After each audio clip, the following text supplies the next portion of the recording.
Blog Talk Radio.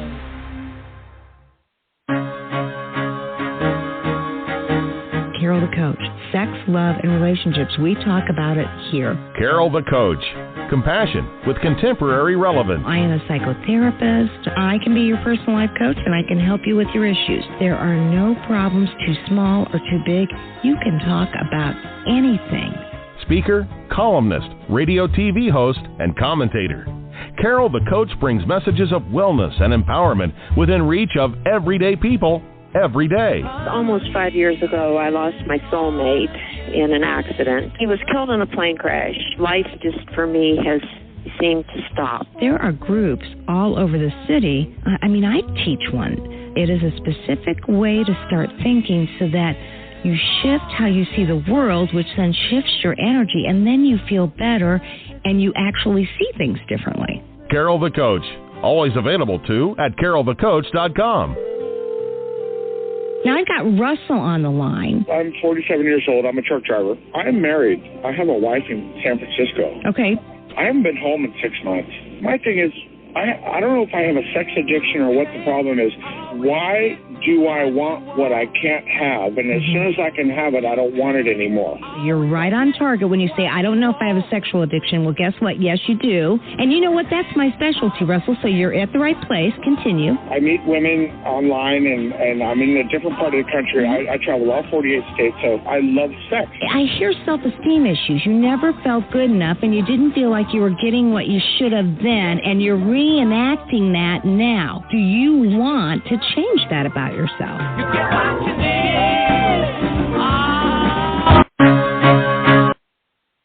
And you know what? That is the $1 million question. Does Russell want to change that about himself?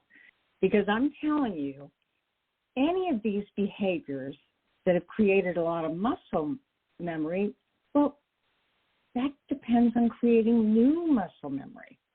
And truly, you can't get there until you understand what addiction is all about. You understand the relational behaviors that can come with addiction, and you work diligently to offset what comes natural. And so today we're going to be talking about gaslighting, and I am so excited. I was on my listserv, and I saw something from Joshua Nichols, and it was a whole opportunity for me to look at gaslighting a little bit differently. So, Josh, thanks so much for coming to the show, and tell me a little bit about this new expertise that you've developed. Now, maybe you had it before, but we're hearing about it. You've got worksheets. You've just done an amazing job. Thank you. Thanks for having me again on your show. I like coming here. So this is a new exploration. I'm really fascinated with the concept of gaslighting. As I do in the work of sex addiction and betrayal trauma, that it happens a lot. Oh, yeah. Right. And so, but just over the years, I've really spent some time thinking about what is actually going on with this phenomenon. How does it work so well? Because gaslighters, it works. They wouldn't do it. It's a very sneaky, I guess, or a cunning form of manipulation. And so, this is something I've been kind of developing for like a couple years before I actually got the blog completely written. And I thought of it in terms of what I call vulnerability exploitation. Just trying to think of a little bit deeper of what is happening, what is at the heart of it that makes it work. And what it looked like to me is that gaslighters are exploiting vulnerability in their partners. And so I started thinking about what types of vulnerabilities, and that's when I came up with the 4 types of vulnerabilities, and within that are like the 12 types of gaslighting.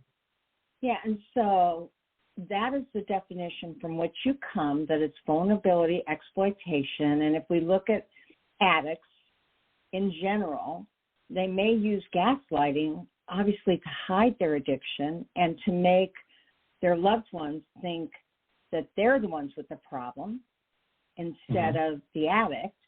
And so you said 12 types of gaslighting and 4 types of vulnerability?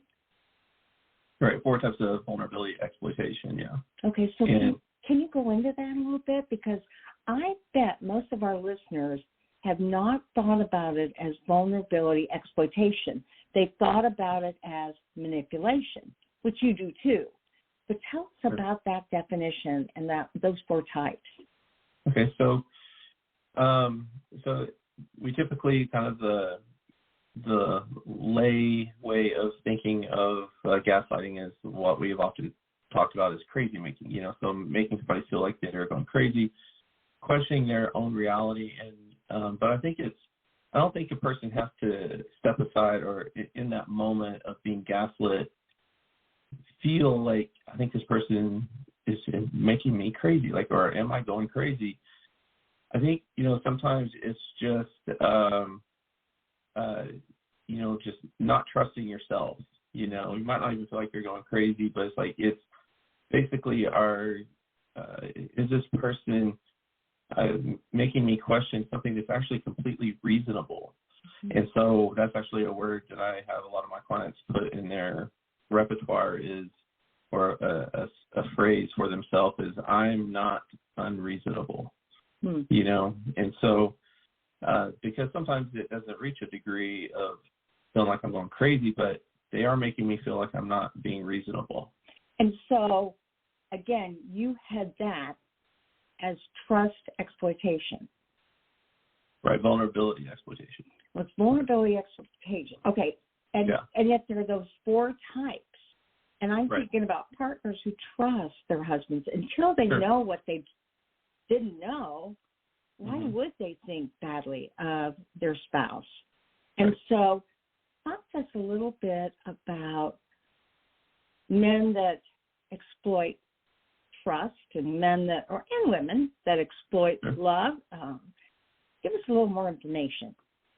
Sure. So these 4 types, we have trust exploitation, love exploitation, Hippocratic exploitation, and safety exploitation. Mm-hmm. And so these types of vulnerabilities come very natural to us. Like, we naturally want to trust. Like, it serves us in our effort as human beings to form and operate in groups. So we want to trust. Mm-hmm. And we want to love. And then the Hippocratic exploitation is that comes from, like, the Hippocratic Oath, where you think of, like, do no harm. Like, most people naturally don't want to hurt other people. Like, they naturally actually want to help, but at minimum, definitely not hurting. And then, of course, we all want to feel safe. And so these are 4 key components of our existence as human beings that make us vulnerable, just kind of naturally. It makes us good people too, at the same time.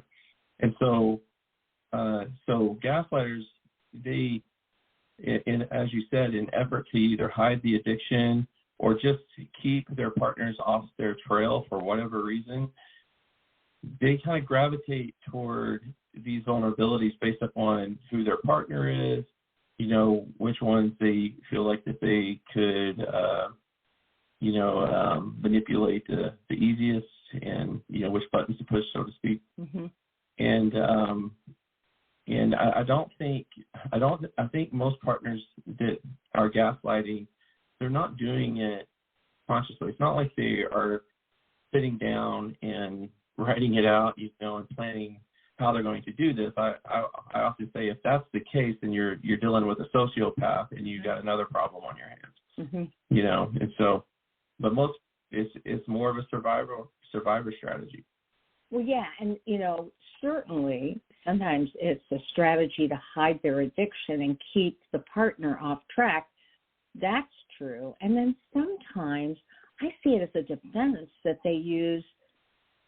Let's even say when they're doing a bit better and the partner is still critical because she's been harmed for years and years and years, and she's not going to buy into his better yet.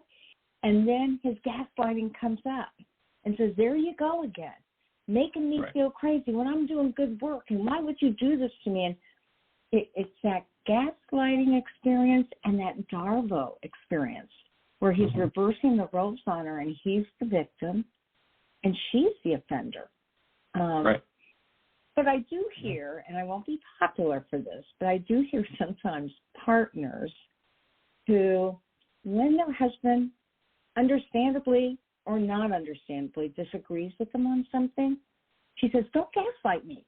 Stop gaslighting me." And I go, "Guys, you are having an argument like normal couples do here. He's not intentionally trying to make you feel crazy." And that was the old definition of gaslighting, when somebody intentionally tried to make you doubt yourself and feel crazy, similar to the gaslighting movie we all saw from the 50s? Yeah, absolutely. And it's important, and that's normal, right, for partners to go through that, because when you've been gaslit so much, they're still trying to figure out the new way, and is this gaslighting, is it not? So having somebody like you helping partners navigate that is really important so that they can, convince their brain of, help them create a new neural pathway that assigns meaning to this new behavior, that this isn't gaslighting, this is actually regular couple stuff, regular couple communication, and which is complicated, right?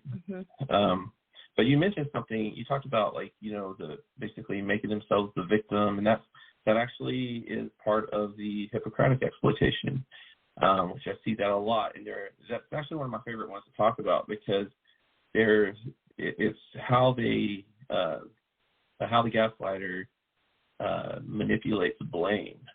And so the three types of gaslighting there are the blame shifter, the victim, and the self-shamer. And so the blame shifter is this person is trying to actually shift blame off themselves and onto somebody else. Where the victim might do that as well. They might go ahead and shift the blame onto somebody else, but their primary objective is to out-victim you.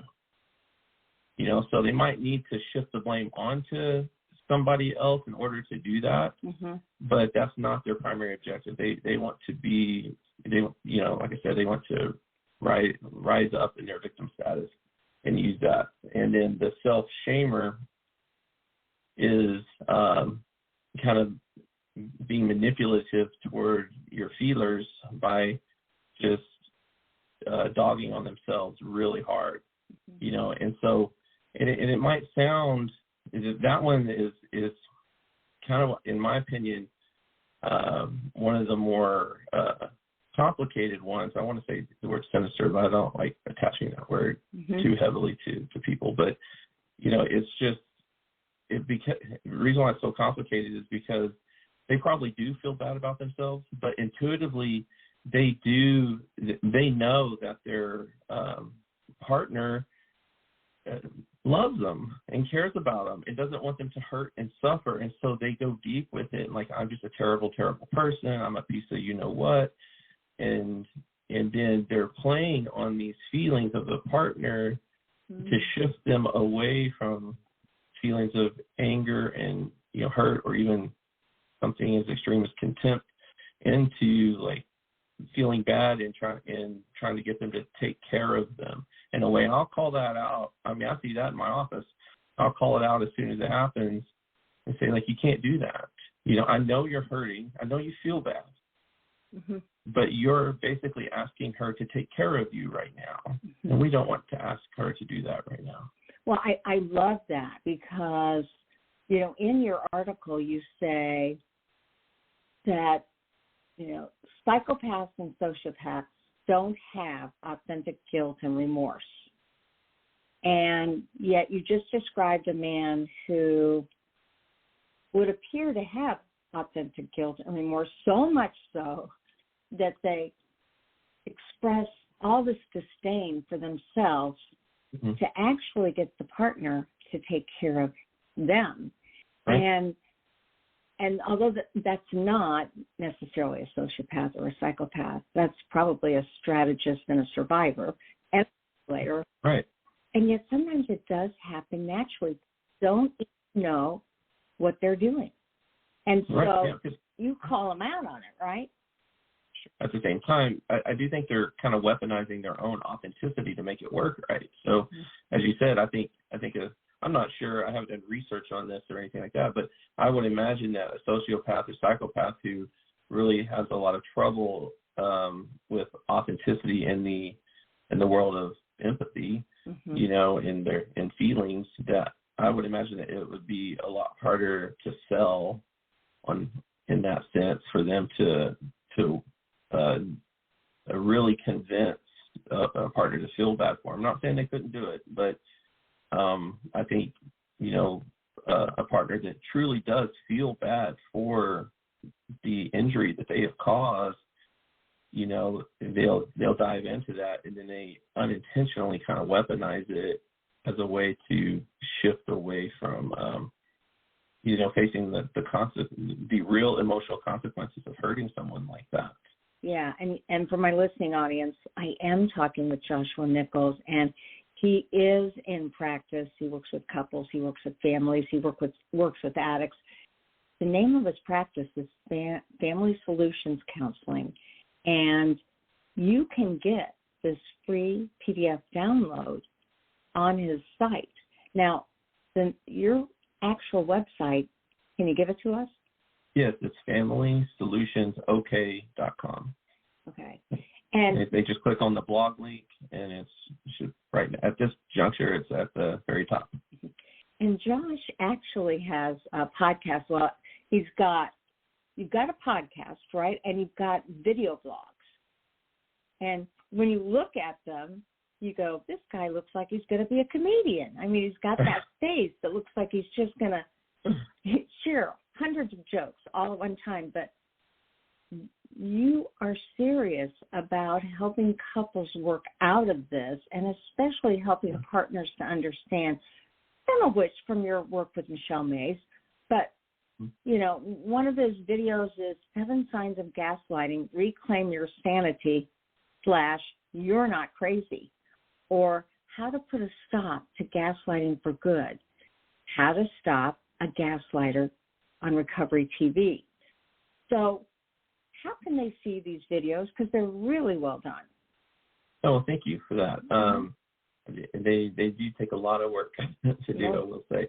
But yeah, that on YouTube, you just go to youtube.com, and then it's Recovery TV, the number 4 and letter U. So Recovery TV for you. And yeah, we have we try to put out a lot of small 7 to 14 minute videos, tutorial type videos, just to try to, you know, give some kind of psychoeducational and resourceful material. We also do a couple live shows. So if you click on the live links, and that's probably what you're seeing with the podcast, that we haven't quite turned that into a podcast yet. That's the intent. So, and probably a few more recorded episodes, we'll take the audio and put that on like Apple Podcasts and Spotify. Beautiful, beautiful. So, okay, if we go back to the definitions, the profiles of a gaslighter, and these are gaslighters that are in fully committed relationships. I mean, they have been addicts for a long time, and you and I both know many times it is absolutely manipulative, and other times they don't even understand their own crazy making, right? Right, absolutely. Yeah. And so, like, for example, the love exploitation, this is one that I see happening a lot after they've been discovered. So it's like, you know, well, I've been found out, and so my back's against the wall kind of thing.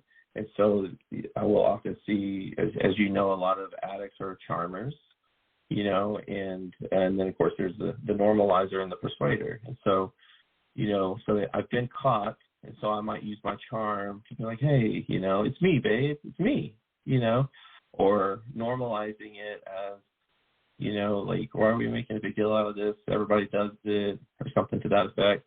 But the persuader is the one that tries to get the partner to engage in the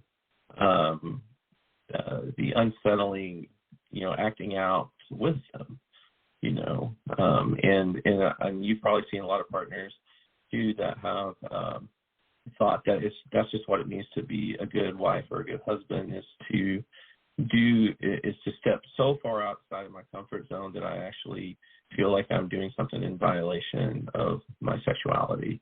And that's just what I'm supposed to do, because that's what love is, but that's love exploitation. That makes a lot of sense. And so have you hit all four? Because it seems like we're missing one. We got trust. Yeah, we kind of grazed over trust a little bit. It really is, to me, the easiest one to talk about, but probably one of the most important ones to address is the safety exploitation. That's one we haven't talked about much. And the reason why this one's so important is because now we're starting to get into a way of gaslighting that is abusive.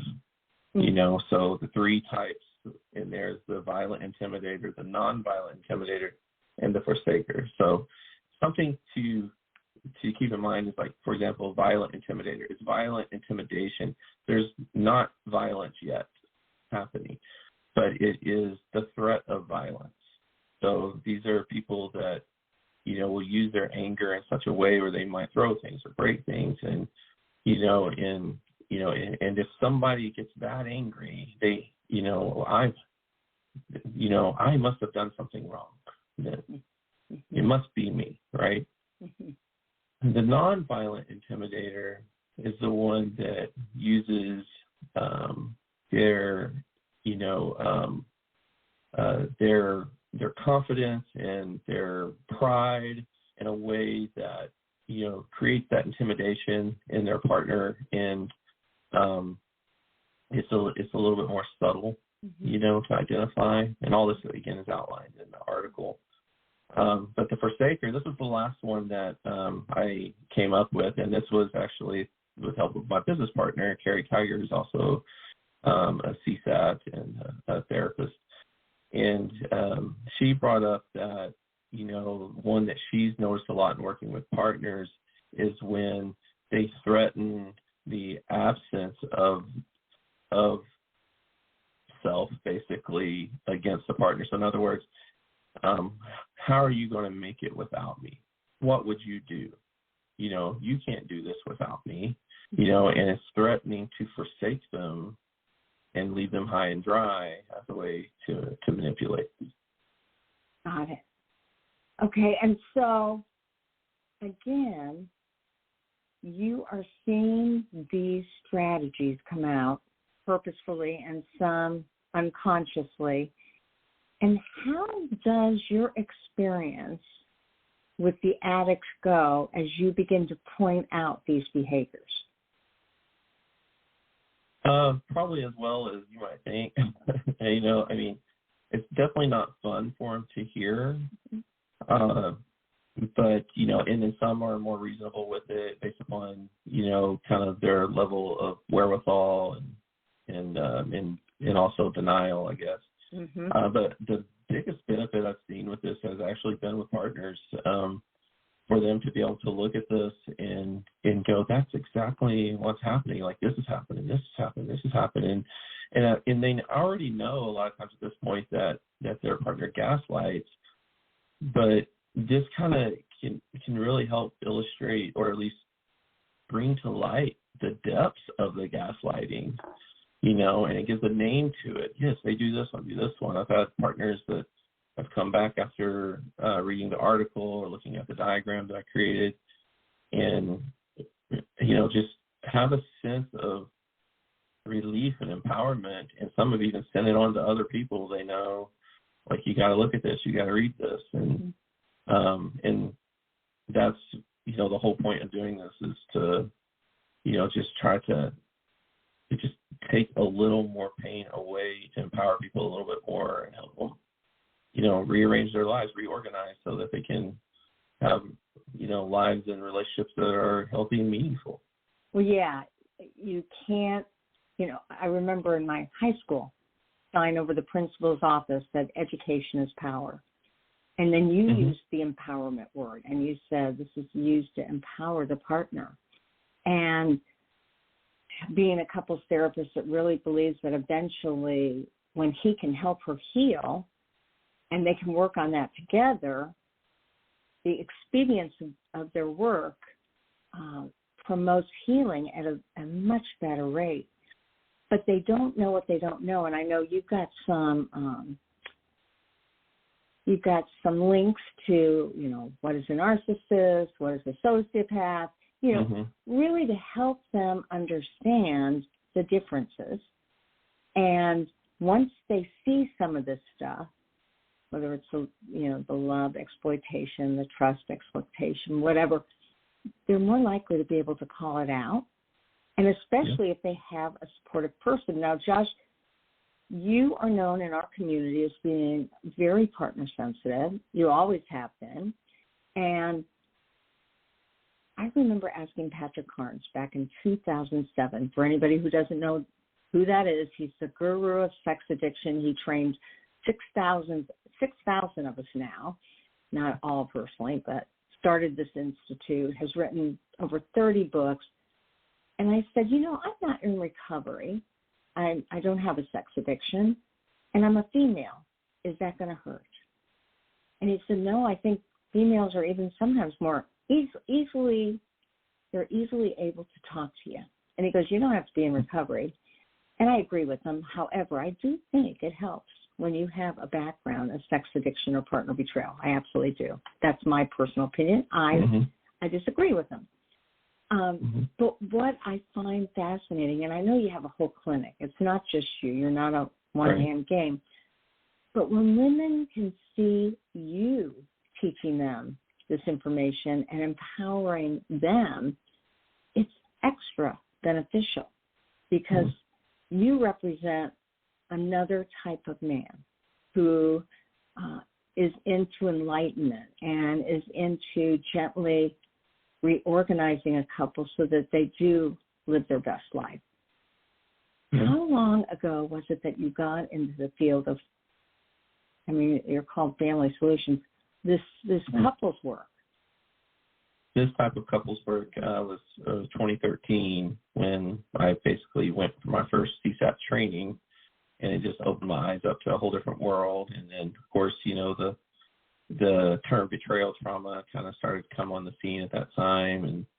And then I was already a trained couples therapist. I'm a licensed marital and family therapist, and so are my two business partners. And we just kind of rolled with it from there and developed a whole practice on taking couples through a healing process, and as you know, it's probably how your podcast even came about, was just your wheels get to turning. You got to get this stuff out of your head. And so I'll just start writing stuff down, and I got another one that's going to come out here recently that I would love to share with you at some point. On how unfaithful partners can effectively respond to the pain of the injured partner, and it's just, you and I and the people doing the work are probably learning way more than our clients are, which is usually how it works, right? The person teaching the material or helping the material often is getting educated in far greater ways. So. 100%. Which, by the way, on our website, I do believe a couple of your workbooks, at least one of them is linked on our website under our book recommendations. So just so you know. Well, then I will just officially announce, because I just learned from my publisher last Friday that I am now an Amazon bestseller. And I got an email into them. I'm like, what does that mean? How many books have I sold? What is it? Because when I Google it, it gives you some pretty, you have to sell 30 to 60 books a week. No, you have to sell 3,000 books a month. And I still don't know what that means, but he congratulated me, and I said, I'm shocked. We're in a very small niche here. This is not helping the general public develop better relational skills. This is sexual addiction and partner betrayal. So I'm just thrilled that people are reading the material. Thank you for putting it on your website. And congratulations, too. Yeah, they should send you a plaque or something. Hang on your wall. Well, I'm going to see him later today. Maybe I'll say that. Joshua Nichols said I should get a plaque. Which book is it, by the way? It's Help Her Heal. Okay. Yeah. You know what? That's been out since 2018, and I really want my Help Them Heal to get the award because it really is helping couples to get through those 3 phases of partner betrayal: safety and stabilization, anger, grief, and mourning, and then post-traumatic growth. And I just saw that on your email you sent me, and I didn't apologize. I didn't know. I wasn't aware of that one. I'm definitely going to order it, though, because we need more couples companion workbooks, and there's not a lot of them. Yeah, it's kind of a merger of Help or Heal. What I realized when I wrote Help or Heal, it was all one-sided. It was helping him to develop empathy and being a trigger buster and have better communication and work through the shame in the process. But then I realized, well, wait a minute, there comes a certain point, usually at the 12 to 18-month mark, where a partner has to be open to this and even begin to initiate some trust building. And it's difficult because everything out there for partners seems to be about protect yourself, seeing all that stuff. And I thought there aren't very many books that say you can get through this and you can get to post-traumatic growth, and my clients do. So I thought if I write out this book, it has over 60 exercises, and it's for them. It's helped them heal, and then it's about navigating through sexual betrayal to get to the other side. I thought I may be doing them a service that has not really occurred yet, because we're really into the trauma and betrayal bond for sure. Sure. Yeah. Well, thank you. The work of Michelle Mays, her new book Betrayal Bind is phenomenal. She's definitely onto something. Oh, 100%. Yeah. And yet, I want to say, I think our partners can get stuck in that because it is what has happened to them, and they're not encouraged enough in this field to figure out ways of grounding and resourcing themselves and teaching him what they'll accept to move forward. And so we'll see how that goes. Yeah. So what else might you want about your work? Because they really can go to your website and get the free PDF, right? Yes. Yeah. This is a little bit lengthier blog. I mean, it was intended to be a blog, so I ended up, writing it like I would an article. And so what I did on the blog portion is just kind of give a teaser, really, and then link the full PDF so people can download it and for free. And there's the thing I would tell other people that, I'm located in Oklahoma City. So, obviously, we can only work, our license permits us to only work with people who are within the borders of Oklahoma. But that's why we put out a lot of this other type of material for them to access. And so you go into our YouTube channel, but also perusing that blog, because, you've had me on your podcast before for, for example, the Mr. Rogers article that I wrote, and then the reflection aggression, which is kind of a gaslighting-ish article that has to do with the phenomenon of at some point further in recovery, when the acting out partner, or the one who is unfaithful, feeling like the betrayed partner is now gaslighting them. And what I talk about that is that it might look like gaslighting, but it's probably not. But it didn't have a name yet, so I gave it the name reflection aggression. And so that's also linked on this article too, at the very bottom. So there's a lot of resources like that available that people can just get for free right there on our website. Yeah, I'm wondering, have you had any collaboration or even conversations with, he's the big gaslighter manipulation guy. I just got one of his. I'm pulling it up right now. He's not the biggest. He's not like the pro gaslighter. He's the expert who writes and talks about gaslighting, right? That is exactly what I meant. It's like when we tell people, we're saying, what's your specialty? And we're like, sex addiction. And other people are like, therapists. Like, we're a sex addiction therapist. Well, since I can't bring up his name, I won't ask you, but I know that he has made it his mission to empower women and to stop some of this narcissism and stop the gaslighting. And, you know, I don't know about you, Joshua, but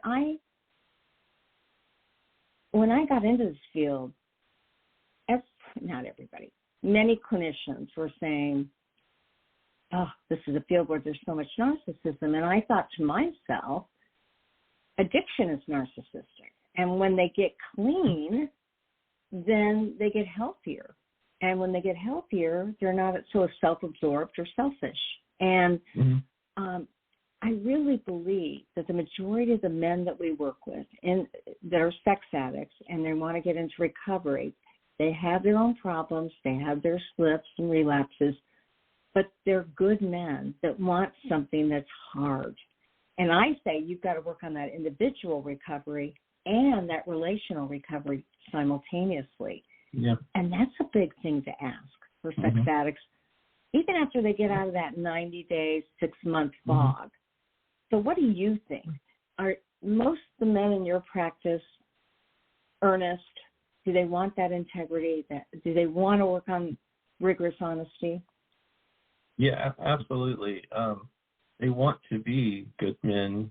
They are good men who just often don't know they are good men yet. In fact, one of the things I tell them a lot in the work I'm doing is we often as therapists don't get to see the finished product of the work that they're doing because at some point they just say, hey, I'll take the reins from here. So one thing that I do get to see a lot is that transition when they realize, holy cow, I am a good person. And I've always been a good person. Is this realization that good people have the ability to hurt people. And the more you believe you're not a good person, the more likely you are to hurt other people. You know, and so being a good person is not something, you work toward. It is you work at being a better person because you already are a good person. You don't work at bettering yourself to be a good person. Right. And so it really is this psychological shift. If they would just realize that I am a good person, they find that there's not reason to keep all these secrets, and because it's all these secret keeping is about emotion management. Managing a dark side of themselves that they think makes them evil or bad, instead of realizing that it's just the human condition. Right. And then again, as you and I both know, and Patrick Carnes taught us, those 30 recovery tasks that men need to work through starts with denial. And although they're not linear, truly, when you aren't in recovery, you're in all sorts of denial and deception about that dark side. But when you look for recovery and come clean and work on that, boy, the empathy you become saturated with empathy because you realize what you've done to your partner. And if you aren't saturated with empathy because it's hard to put yourself in somebody else's shoes or take their perspective, then I'm all about teaching that. And that's where we come into play. We get to help them develop those skillful mind states. Absolutely, yeah. We're wrapping up the show. Again, you've got so much wisdom. And how big is your clinic, your family solutions? Well, we're in a bit of an expansion process too, because we have a kids portion. We call it FSC Kids. So that website is fsc.kids. It's not necessarily specific to betrayal trauma, but they do, as like this issue, kind of transcend or kind of bleeds over into these other relationships and stuff. But so we're at about 15 or 16 therapists, and but we're moving a handful into their own location on the FSC Kids location, which is right next to us. But it's a fairly large practice for private practice. Yeah, and that's definitely the next niche that really needs to be developed. Do you know about APSATs? Have you heard of that? I know about it. I haven't. I don't know the difference in what is taught there versus what ITAP teaches. Yeah, well, they're really the premier partner-sensitive organization and institute, and they don't do much with sex addicts, but they're sex addict sensitive. And Jessica Edens, who's a CSAT, and right now she's the vice president of APSATS, has developed a family training, if you will, for clinicians and coaches to better help children of sex addicts. And we all know that Ken Adams has written his new book on what it's like to be an adult child of sex addict. So you can begin to feel the rumblings of a whole new population that's not that necessarily been meant to be ignored, but we're such pioneers in this field. We're just kind of building on what we didn't know and getting stronger.